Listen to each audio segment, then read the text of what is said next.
میرا کسی گاؤں دیہات جانا ہوا 20-22 سال کی. جو میں اپنے قصے سناتا ہوں اللہ کی قسم شو مارنا مقصد نہیں ہوتا. لوگ کہتے ہیں اپنے قصے لے کے تجربہ شیئر کرنا چاہیے نا اپنا, لوگوں کے فائدہ پہنچانے کے لیے.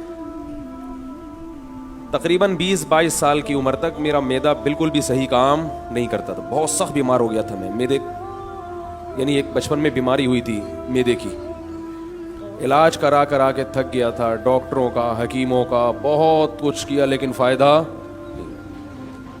تبھی مجھے یہ تو بہت سارے تجربے ہیں نا, یہ اپنے اوپر ہی آئے ہوئے ہیں طب کے. لوگ کہتے ہیں نا یہ اتنی نالج کہاں سے, بہت سے اپنے اوپر ہی تجربے ہوئے ہوئے ہیں. میرا کسی گاؤں جانا ہوا. یہ جو کوئٹہ سے آگے چمن ہے, چمن کے قریب کوئی گاؤں تھا, وہاں دورے ہوا کرتے تھے صرف کے, نحو کے. طلبہ جاتے ہیں دورے کے لیے 1-2 مہینے کے لیے. تو میں 2 مہینے وہاں رہا. اس گاؤں میں ایک پرابلم یہ تھی جو بڑی اچھی پرابلم تھی, اللہ کرے سب جگہ یہ پرابلم ہو, کہ وہاں کوئی مصنوعی چیز نہیں تھی. یعنی دکانیں نہیں تھیں, دور دور بازار تھے. تو لوگ جو آرٹیفیشل چیزیں ہیں انسانی ہاتھ کی بنی ہوئی, ان چیزوں کا استعمال جانتے ہی نہیں تھے. حتیٰ کہ فارمی مرغی بھی نہیں دیکھی. یعنی اب تو شاید ہو گیا ہوگا, سب جگہ ہی ہو گیا. اس وقت فارمی مرغی بھی نہیں کٹتی تھی وہاں پہ. میں فارمی مرغی کے خلاف نہیں ہوں, ایک مثال دے رہا ہوں. یعنی یہ بتانے کے لیے کہ وہ بالکل نیچرل لائف پہ تھے وہ لوگ. ہم جب وہاں گئے تو وہ اکرام بھی کرتے تھے طلبہ کا. اکرام ایسا کہ وہاں روزانہ دمبے کٹتے تھے. کیا کٹتا تھا؟ دمبا. اور دمبے میں اللہ نے چربی ایکسٹرا پیدا کی ہے. چکی والا دمبا نا, اس کو تو ہے ہی چربی. وہ تو اللہ نے الگ سے دمبے کا گوشت پکانے کے لیے پورا گھی کا ڈبہ اللہ نے اس کے پیچھے لگا دیا. وہ اس لیے نہیں لگایا کہ کاٹ کے پھینک دیں اس کو. وہ ساری زندگی وہ دمبا اپنا بوجھ اٹھا کے گھومتا ہے تاکہ میں جب کٹوں تو یہ انسان کے پیٹ کی زینت بنے. اور ہم اسے اٹھا کے کیا کرتے ہیں, نہیں اس کو نہیں کھانا.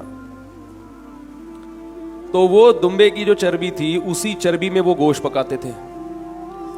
مجھے بڑا افسوس ہوا پہلے دن. میں نے کہا یار ہمیں تو وہ تیل ہضم نہیں ہوتا, اور یہ ہمیں دمبے کی چربیوں میں گوشت پکا کے جو شوربہ ہوتا تھا نا, سالن, وہ چربی ہی پگھلی ہوئی ہوتی تھی. اللہ کی قدرت, ہم نے جب کھانا شروع کیا تو ہمارا پیٹ ایک دم سیٹ ہو گیا.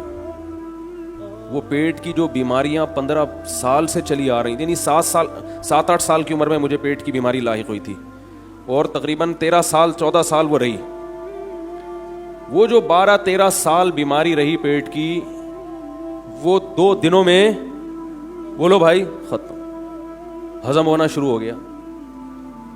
پھر اس کے ساتھ وہ لوگ سردیاں بھی تھیں, ٹائٹ خاندانی قسم کی سردی پڑتی ہے وہاں پہ.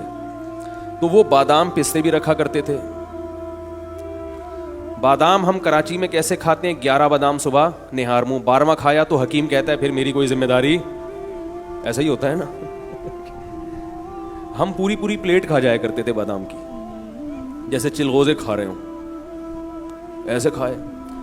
2 مہینے ہم نے کھایا ہے دمبا اور اس کی چربی ایسے اٹھا کے, یہ جو ٹکڑے ایسے کھا جاتے تھے جو ثابت رہ جاتی تھی. جب میں 2 مہینے کے بعد واپس کراچی آیا ہوں تو ٹماٹر میں اور مجھ میں کوئی فرق نہیں. لوگ یہ کہہ رہے تھے کہ یہ وہ نہیں ہے. کسی نے تبصرہ کیا سردی کی وجہ سے ورم آ گیا ہے, کیونکہ یقین نہیں آ رہا تھا کہ 2 مہینے میں کوئی اتنا لال سرخ ٹماٹر بھی ہو سکتا ہے. اور جس دن میں یہاں آیا ہوں رمضان تھا, میں آیا ہوں, میں نے اپنے گھر میں جو افطاری کی ہے وہ پہلا کھانا تھا 2 مہینے بعد. افطاری کے بعد میرا پیٹ, بولو بھائی, یہ کیا ہو گیا؟ یہ تھا تیل. کیا تھا بھائی؟ ٹھیک ہے آپ کا نہیں ہوتا ہوگا, میں یہ نہیں کہہ رہا ہر ایک پر, لیکن اس سے یہ تو پتہ چل رہا ہے کہ یہ انسانی صحت کے لیے نقصان دہ. کسی پر زیادہ اثر ہو رہا ہے, کسی کا پیٹ خراب ہو رہا ہے تو کسی کی دوسری چیزیں خراب ہو رہی ہیں. جو پیٹ نہیں خراب کر رہا تو کچھ اور خراب کر رہا ہے پھر یہ.